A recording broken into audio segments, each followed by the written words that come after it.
So, shall we get started? Thank you, Franco. I know some of you have met me before, but I'll give you a brief overview of who I am and where I come from. Obviously not a native, might look a little bit like one, but I come from Scotland. That's where our home is. I currently work in New York. In Scotland, our family has very deep roots. We've been on the same piece of ground for about 400 years, over 400 years now. It's a place called Scone. It is everything to me, it means everything to me. It is my future, it is my be-all and end-all, entirely committed to it. It's an extension of various things, but basically traditional land estate, 30,000 odd acres, traditional farming, and then now more modern things like renewable energy, solar, wind. Solar is now feasible in Scotland, and hydro as well, and then various other smaller businesses around a sort of diversified portfolio. My experience to date has been quite unique. I worked actually in Rome for 2 and a bit years for the Order of Malta. I was the assistant to the Grand Master, who we're going to see later today. I'm very excited to see him. And that was a phenomenal experience, a great learning curve for me. After that, I went to New York and had a bit of a gear shift in my sort of career, and went to work for a management consultant there in an attempt to build my own business acumen to prepare myself for my future back home in Scotland and elsewhere. Out of that came a wonderful dinner at which I met Franco, and New York is a crazy place. The other people who were meant to be there were late by about an hour and a half, so I had an hour and a half of time, very luckily, with Franco on our own. We had a fantastic conversation, and I mentioned a desire of mine to start a particular program, a next generation leadership program, and we really hit it off, and Franco has been a constant support to me in my endeavours there ever since, and we'll talk a little bit more about that later, but yeah. So, what does it mean to be a next generation leader born into privilege? Because you talk a lot about how privilege crushes, particularly next generation members. So what does it mean to be a next gen leader born into privilege? Yeah, and it's funny because the word privilege puts a lot of people off. And working in America, it's been quite interesting seeing how people react to it. For the firm I worked for, I ran their family business division for 2 years. It was really interesting, really fun. Had a really interesting mix of clients from across America, very different businesses, very different points of view on how family businesses should be run, and in terms of next generation and all those kind of things. And the term privilege puts a lot of people off. People don't like to mention it, so they bring it up. They like to find another word. I like to confront sort of that elephant in that room. I am born into privilege. There's no point running away from that. There are very few people in the world who are. We're immensely lucky, but it is this great sort of paradox whereby it's an extraordinary blessing, but also it can be an immense burden. And one thing that I talk about, is how many people in the room now can, in complete honesty, say that you are a natural born leader, and that you didn't really have to work at it at all. You just popped out and you were king. Anyone? One hand, maybe? No. No one. Everyone has to try a little bit. Most people have to try a hell of a lot. Most people don't really actually get to that level of being a competent leader. So then how many people are born into, privilege? An equally tiny, tiny number. Worldwide, tiny, tiny number. So how many of those people born into privilege are also natural born leaders? But normally, you're born into privilege, you do get you have a fantastic family, you have a great education, everything else, so you have the opportunity to become a great leader, but so often we avoid that process for whatever reason. So there is this paradox whereby there are people being born into privilege, this immense blessing, immense opportunity, there's also this huge burden being placed upon these shoulders which may not be built to take the load. And so that's where, Frank has already mentioned it, the idea of being crushed by your own privilege. I've seen it in my own family. It's a fate that I am determined to avoid. And part of what we're doing, me and Franco together with the Scone project, the development program, is that we are building towards helping next generation individuals avoid that fate and turn that opportunity around. So instead of it being used to beat them down, we turn around so then they can stand on it And when you are born into privilege, you have this immense opportunity to really contribute and really change things. Luca was talking about it yesterday. You are a great example of someone who's standing on that platform, and that opportunity is there, and you're really grasping it and really doing well. But too often it's used to beat people down. And so we are trying to build up what we call contributing leaders, who are confident in their own privilege and ready to take on life. There's a lot to do in between getting from the day you're born, getting to that stage when you're then a competent leader. So yeah, the paradox, it's this very strange paradox. When you think you're born into sort of privilege, that everything's set, it's all going to be great, it's going to be great. Not really true. We're very lucky that we are normally financially secure. So that's one sort of burden, although there are burdens that come with that, the pressure of your portfolio and everything else. But there are other paradoxes that come with that. We are slightly removed from society. You could even say that we're orphans in a way. And there's no real community around us. And actually, one of the people who came to Scotland this year, an Australian boy, summed it up really well. He said, William, I have plenty of friends that I can play tennis with, but I have no one that I can talk to about family kind of issues. And that really struck home for me. So yeah, the lack of a community is something that people don't sort of often think about. And then within that, the search for safety. We are financially secure, but yet within ourselves, are we confident of who we are, confident of what we've inherited? Is that our right? It's a blessing, but all those kind of mixed emotions.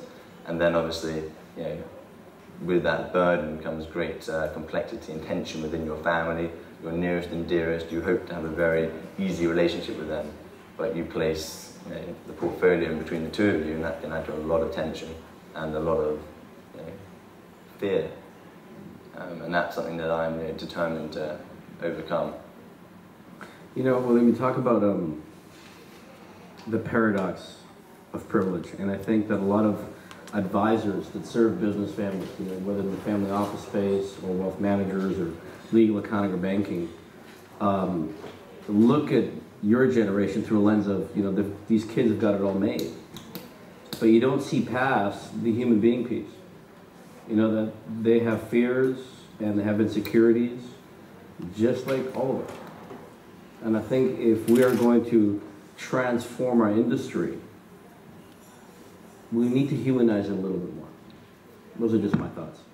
So, following up on that, my family's been around for a long time, and we've gone up and down, like economies do, families go up and down.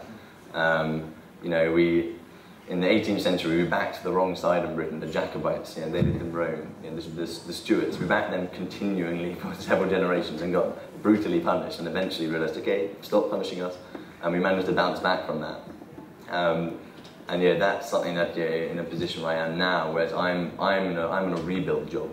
That's my job in our family, that's something that I've come to realise in the last couple of years, and now I'm putting a lot of effort into that rebuild. But that rebuild isn't just a business. That rebuild is the family and the human capital that we love to talk about so much, so often overlooked. We put investments all over the place, but we so often forget to invest in our own human capital, the next generation, the adults, the whole family. And when it comes to advisors and bankers and everything else, that is something that if you are an advisor or a banker, I strongly advise you to engage with your clients beyond that normal client mindset. Engage with the human behind, the client. It's really important. And that leads into the next question, which is, what's the greatest difference between your generation of leaders versus your parents' generation of leaders? I get nervous about this question because I don't want to offend anyone in the room who's of my parents' age. My parents are great. But we're very curious as a generation. Very curious, very inquisitive, and we want to be involved. That's one thing I'll come back to. We're also more likely to recognise our strengths and our weaknesses, what we are able to do naturally, what we can work on, and what just isn't for us, what we're not competent at, or what we're not sort of willing to get into. And having understood that awareness of our strengths and weaknesses, we are more willing to enter into sort of a team mentality and build our team, our support mechanism around us. And that can be community, like I said, you know, a group of similarly minded, similarly positioned people of our own background, our own age, and then obviously advisors and legal advisors, bankers around you. Team is something that I think the millennial is much more engaged with than previous generations, where they were kind of isolated as silos, individuals, if I'm not upsetting anyone. Yeah, that I think is a big difference. And then, as I said, we as a generation really like to be engaged. We like to sort of put ourselves out there, commit to things, and to be involved. And so that's the other thing that I would stress to any families out here, patriarchs and their advisors: get the next generation involved at a young age. A lot of people in America are very worried about that, especially sort of parents from the sort of the 80s generation. They are worried that in fact, I even know sort of parents who are willing to sell their family business 3 or 4 generations just so that burden doesn't pass to their children. They're going to sell, you know, for like a 100-year-old business just so that burden doesn't pass to their children, which I think is a little crazy. But have faith that the next generation will step up and get them involved at a young age. Don't worry that you're going to somehow take away their innocence. Yeah. So, what are some of the challenges you faced? Yeah, I talked about the idea of being, Frankie mentioned it, and I mentioned it, being crushed by your own privilege. I hope today, I've not been crushed, but I can feel the pressure, for sure. I can feel that weight. Me, very personally, I am, like a lot of people, I am predisposed to avoid conflict. And my father is the sort of the ultimate of this, and because of that, it's in my DNA. I avoid conflict. And that is something that I've been doing a lot of work on, trying to change my mentality, change the way I action things. And I learned fairly quickly that by avoiding conflict, you actually create more of it. You know, the elephants in the room multiply and get bigger and uglier. Take them down while they're young. Being predisposed to avoiding conflict is something I've been doing a lot of work on. And then in terms of more sort of less on the personal side, more on sort of the business side, we're going through a family transition now. Sadly, a year ago, basically a year ago today, I think actually, my grandfather passed away, and so we're going through that natural sort of executory process. That has thrown me into an intergenerational sort of conflict, which is actually nothing to do with my actual generation, but because I am sort of the heir apparent, I've been thrown in to a conflict between siblings of my father's generation and then my grandparents. And I'm kind of being expected to handle that, which is symptomatic of just the lack of communication, the breakdown between previous generations. And now that's being put on me. And one of the things I've done to help me with that is that, I think it's not too uncommon, is that we used to have a system whereby my grandfather, my father, and me were all represented by the same guy, the same lawyer. He did a decent job, but that is a really difficult position to be in. And so one of the things I did last year was I went out and got my own legal advisor with permission from my father, who thought it was the right thing to do. But that was a real break from the norm. So, you've given some examples of how you've overcome some of the challenges, but what are you also doing? Well, lots of things. Educating myself, as I said, gone to America, building my own business acumen to prepare myself on that, the educational side for my future. In terms of kind of familial support from my family, I have 3 sisters who are awesome and we have a great relationship. My mother is a rock, and she is a constant support to me, although she has some particular sort of characteristics which are maybe quite destructive in a business arrangement, and we're actually putting together a family board now which will hopefully allow her to participate and be effective, but then not tread on toes. She's a very forceful woman. My father, as I said, is very retiring, and I don't like to criticise him because he's had quite a strange life and a few unfortunate things happened to him, which just mean that it's just the way he is, and that's not going to change. But I get very little support from him. That's just the way things are. If whoever wants to talk about it later, I can tell you some funny stories about the 2 bits of advice that he's ever given me. Not not really appropriate for a moment, if I'm being recorded especially. So what have I done beyond that? I've already mentioned community, and that's what we're doing now. I've sought out similarly minded, similarly positioned people that I can lean on. And I'm not sort of worried about saying that now. I used to be very worried about, I have my burdens and I shouldn't share them, especially with my family. My friends don't want to hear about it, so I was carrying that weight myself. Now I've realized with my family and my friends that actually by offloading a little bit, and by sharing that load, I can carry so much more. So that's what's amazing about this community that we're building, is that there is a shared sort of responsibility in a way, and that burden is much reduced just by talking, having those conversations. And then on the other side, well, an extension to that, there are mentors.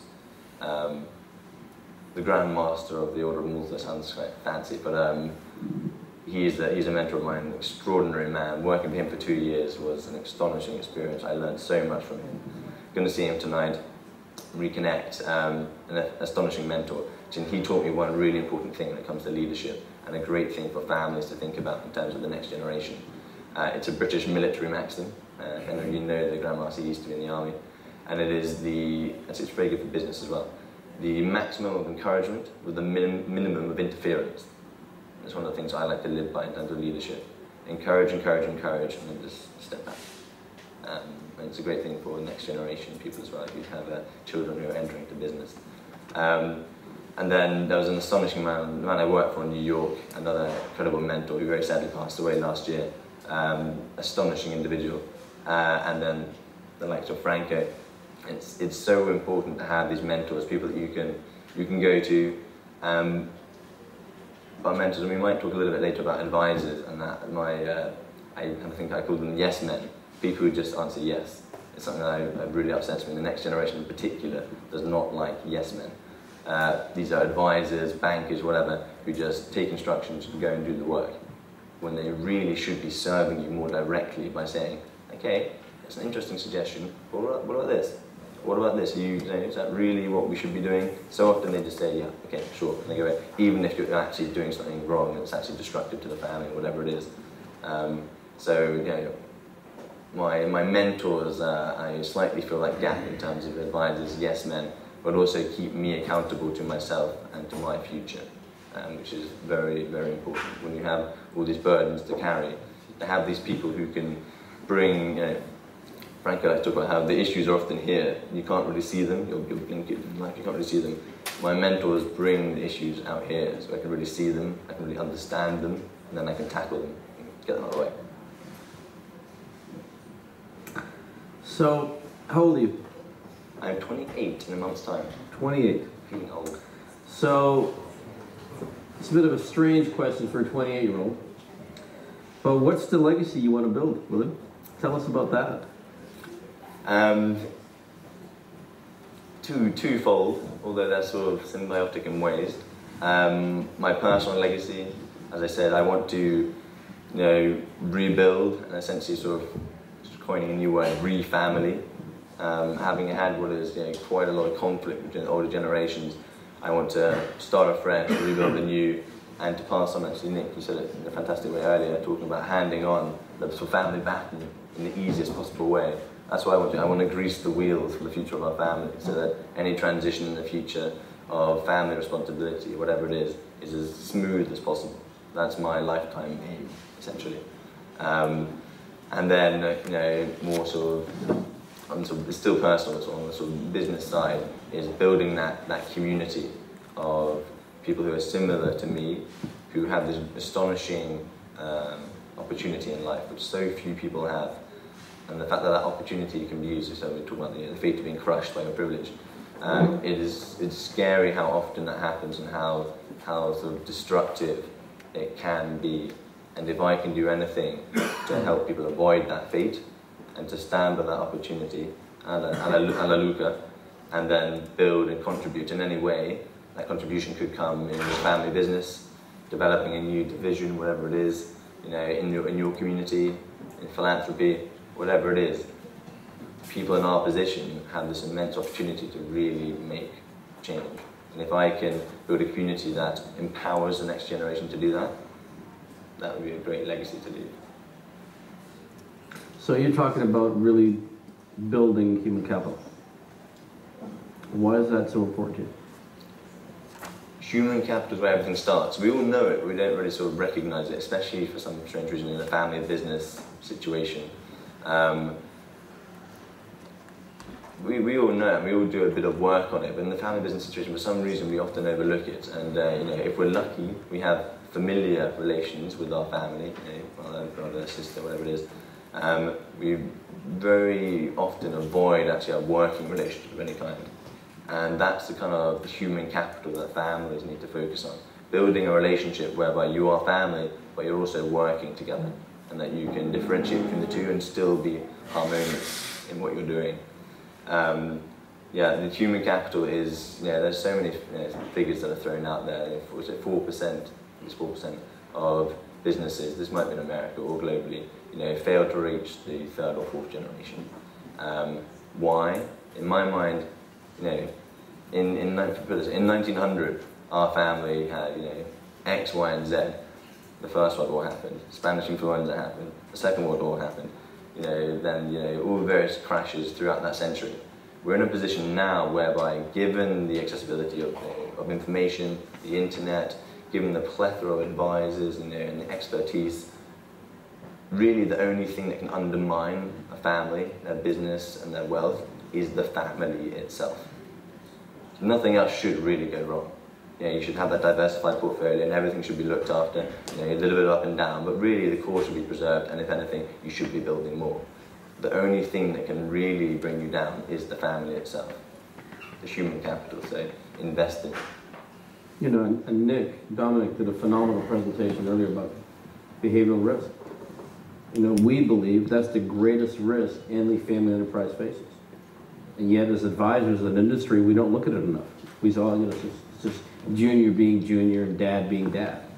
We make excuses for the greatest risk that's there, yet we do very little about it. And I would like to challenge you, if you're a family office advisor, if you're a family member, to take more responsibility about that. Because that could destroy the wealth that you're looking at. At Veritage, we believe that the wealthiest component of a family's wealth is the family itself. And the family is made up of individuals. And individuals have behavioral risk. So it always starts there. Don't be yes men. Be willing to take that risk, and it is a risk, to engage more with your client, especially with the next generation, because they expect it, and they might go elsewhere if you don't. You have to be willing to put your relationship on the line.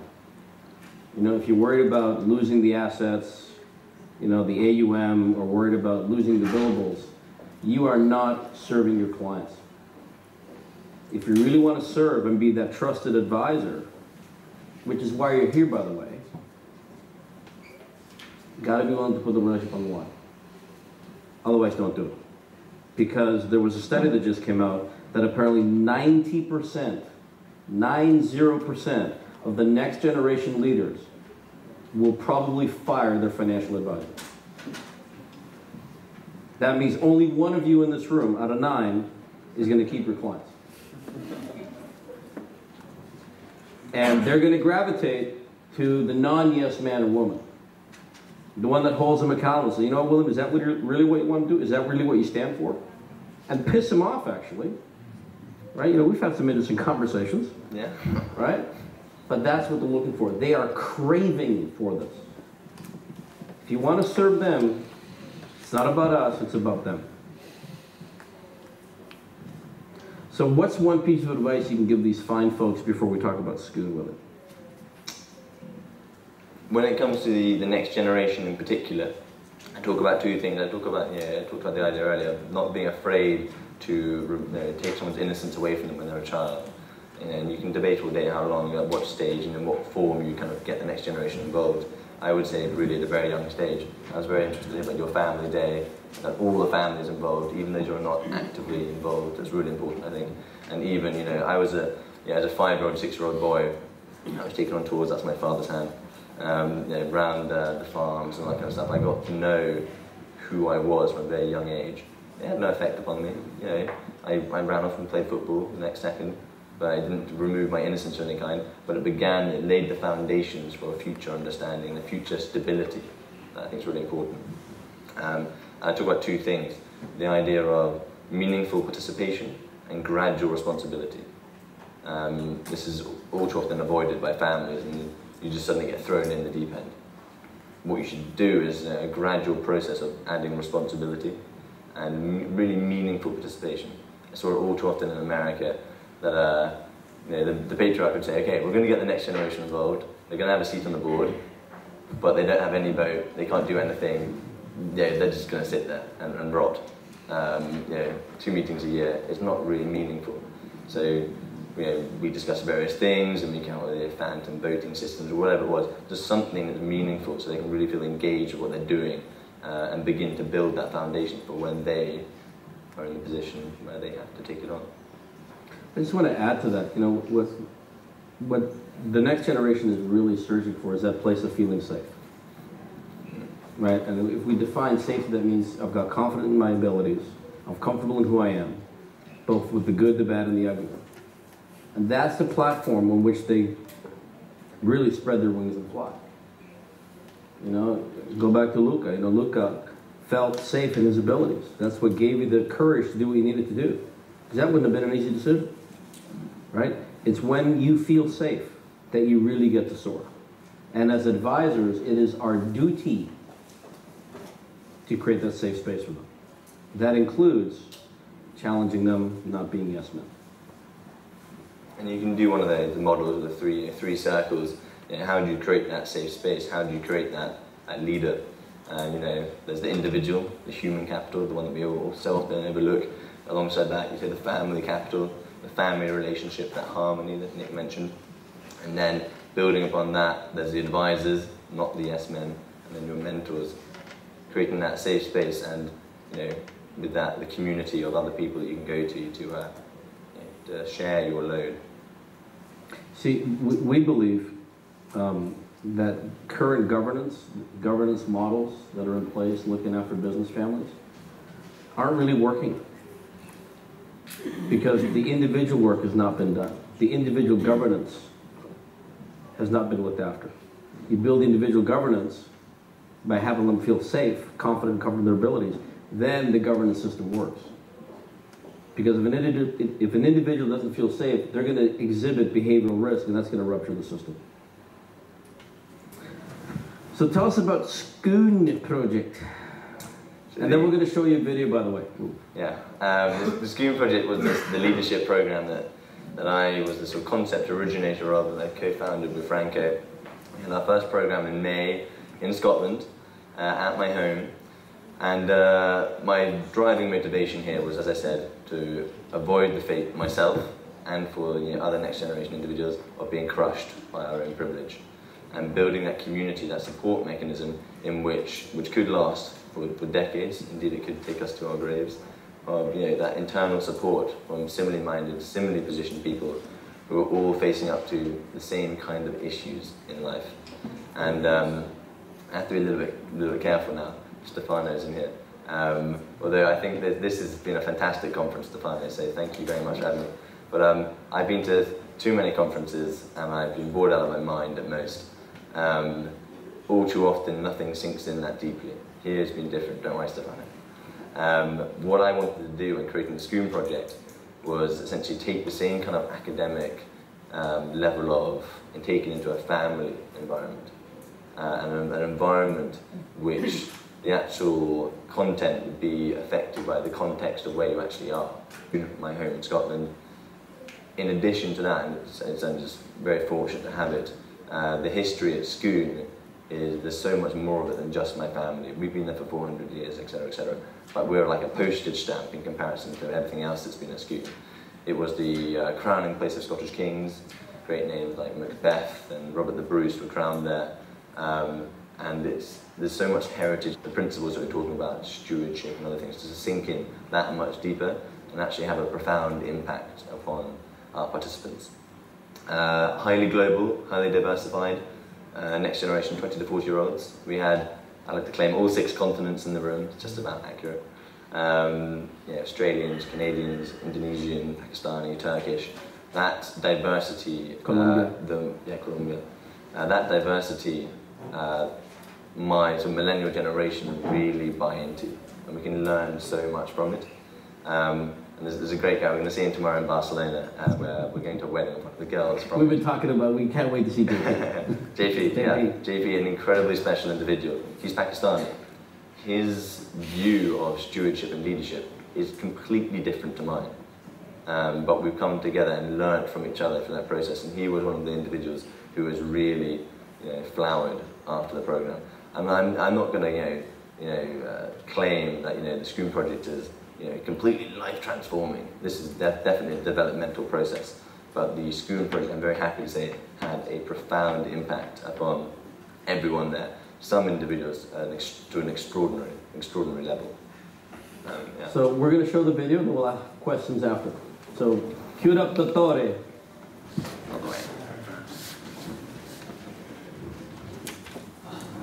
Welcome to the Scroon Project, Sorry about the voice. a leadership program for next generation family members, inheritors of wealth and responsibility from global, enterprising and affluent families. Based at Scroon Palace in Scotland, the crowning place of Scottish kings and the 15th generation home of the Earls of Mansfield. The program hosts a diverse and multinational group of 20 to 40-year-olds and build a community of similarly minded and positioned peers and friends. The Scroon Project, a non-solicitatory program sponsored by the Royal Bank of Canada, is an educational and interactive forum and peer network dedicated to the development of next-generation contributing leaders. Participants enjoyed a full 3-day program, including 2 evening keynote speeches and educational sessions incorporating family business case studies, values discussions and roundtables. Interactive activities such as the Scroon Scavenger Hunt and Highland Games encourage participants to engage with the ancient history and heritage of Scroon and sample the great Scottish culture. So the greatest motivation for me to join the Scroon Project was the opportunity to talk through some really deep foundational issues that come up in a family business context, along with my brother Daniel. My motivation for attending is basically accessing a network that I challenges. Definitely a part of my motivation is learning what I can do as an individual to help my immediate family, my greater family, and generations of family to come to continue to succeed and flourish.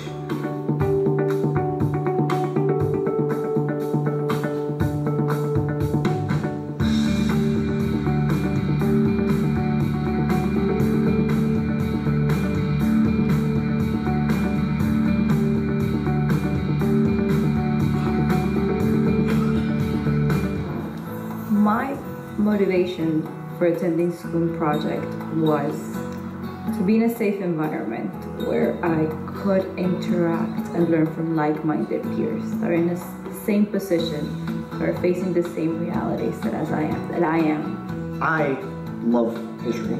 I love history books, but I've never been able to really live in history. Scroon Palace is that place that you read about, and then coming here, it's the place that you can actually walk through, you can touch, you can actually hear about the stories from the people who made this history.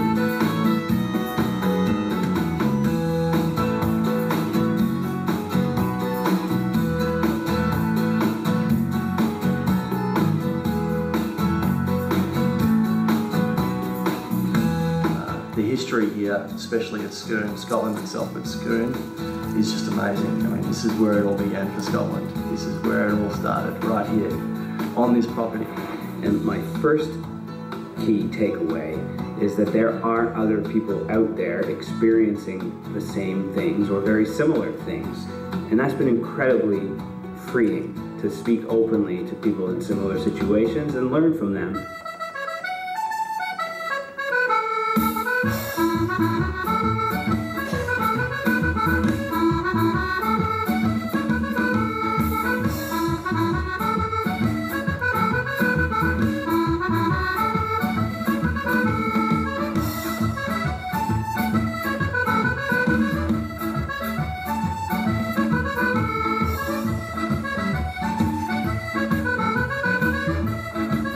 just a very different approach. I've done a lot of these sorts of things before. This goes a lot deeper. This is not just taking notes from a set of slides. Sharing of emotions, the opening up and the ability to take that opportunity to be vulnerable and exposing the vulnerability, I do hope will build the everlasting friendships with the people who are here. Well, I have quite a few takeaways from Skoon Project. Mainly the great network of peers and human beings that came and we shared a lot of tips for my family business and the process of succession and wealth management that I'm currently on. I think we've built a great bond between all of us. We shared a lot of things, a lot of interests. We have a lot in common, so. It was just a time to open up and say it. If not, I don't know what would have happened, because we all need that. We all need to let it out. And it's hard to find the right place and the safe people to speak to.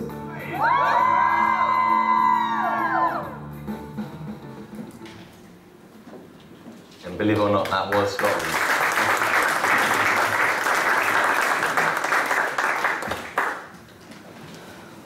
Any questions?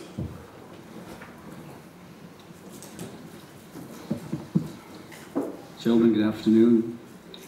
Terrific presentation. I put a bit deeper.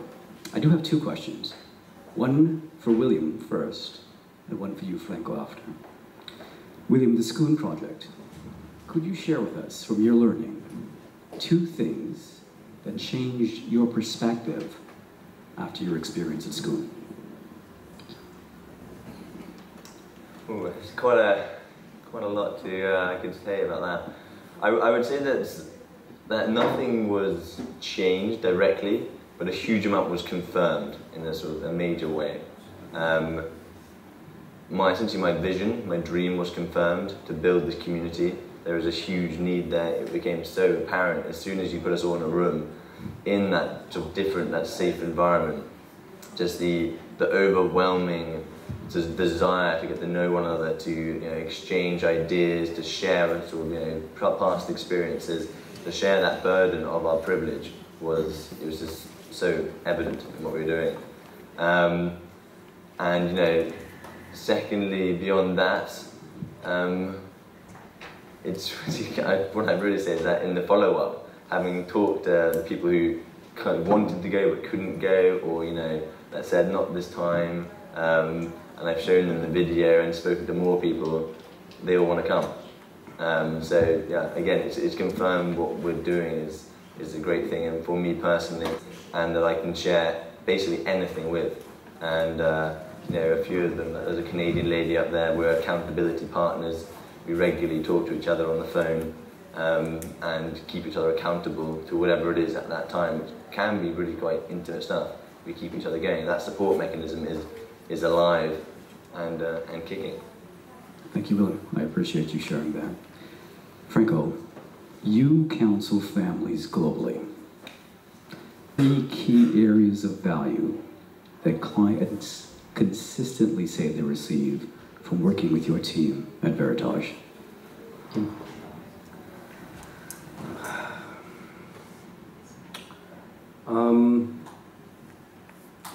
Well, the first one is, they feel safe with each other. They could talk about the things that they used to when they were little children. The second is which is tied into that is they own their own truth. I've been working with a family for 10 years in ownership, and I asked him, I said, before we started, I said, you've been used to playing in your sandbox on your own for so long. What's it going to be like to have, 3 new shareholders who happen to be your sons? And he said there could be some interesting dynamics. So we worked for a year on this particular project, and I'll never forget the day that I met with the dad. And he had tears in his eyes when he said, my oldest son came to us in our last meeting and said that they did not want to be part of this massive enterprise. And that for me is, and the third is just, regardless of how broken they appear or how much stuff is in the way, whether it's resentments or unforgiveness, that doesn't want to reconnect with each other. I've never met one. You know, they may not know how to. Their beliefs may be in the way. You know, their behavioral risk stuff is in the way. You know, they may not know how to be not angry at each other. But deep down, there's that desire, and it's the hope that that we help. You know, we're able to get them to the goal line, and they're very grateful for that. And sort of following up on that is that I think families, especially my family, specialize in 95%. We go 95% of the way there. 95% is 0%. If you don't get to 100, you don't cross the line, you basically haven't done anything.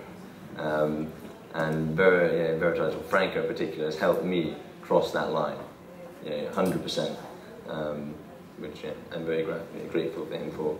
But yeah, that's the thing, and that's where, so often it's the advisor who can fill that 5% gap, if you're willing just to engage a little bit more, to ask those difficult questions, and to drag, for lack of a better word, the family over the line. They've got all their other responsibilities and their family tensions and the worries of of the portfolio that's holding them back. It's the advisor who often drags them over the line. I think if as advisors, if we consider ourselves, instead of an advisor, we have to become their champion until they can champion themselves. Because they want to, they just don't know how to. Right? And as we get to know them, I can't tell you, I got more out of Skoon than any of the participants. The last day I was in tears. You have to see these young people come in one way and 4 days later leave as completely different individuals. That would have never been possible had we not worked on this together. Right? And it goes back to, really get to know who you're serving, become their champion. We're here to serve them, period. It's just, being in New York, I just would move into, I don't work on Wall Street, but I move in those circles. And the term next generation, I was relatively new to when I arrived in New York 2 years ago. And yet it's thrown around by bankers and New Yorkers. It's one of those sort of buzzwords, sure.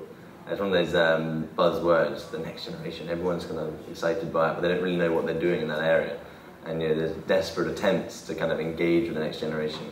There's one bank in particular, they put on a conference, and they just tag on a cooking class at the end. That's a desperate attempt to try and engage with the next generation, somehow satisfy them in a cooking class.